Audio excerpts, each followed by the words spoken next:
ګرانو کتونکو ستړي مه شئ. په پاکستان کې سیاسي کړکېچ هغه وخت مخ په زیاتېدو شو کله چې د اپوزیشن ګوندونو اتحادیې پاکستان ډیموکریټک مومنټ چې مشر یې مولانا فضل الرحمن پر غاړه لري د لومړي وزیر عمران خان خلاف د پاکستان په قامي اسمبلۍ کې د بې باورۍ تحریک یا تحریک عدم اعتماد راوړلو اعلان وکړ.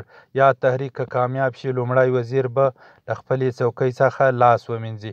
د یادولو وړ دی چې عمران خان د کال 2018 په ټول ټاکنو کې د لومړي وزیر په حیث باندې وټاکل شو چې له لومړۍ ورځې د اپوزیشن ګوندونو اعتراض دی چې په ټول ټاکنو کې درغلۍ شوې دي چې دغه تورونه عمران خان او د هغه ګوند تل په کلکه سره رد کړي دي.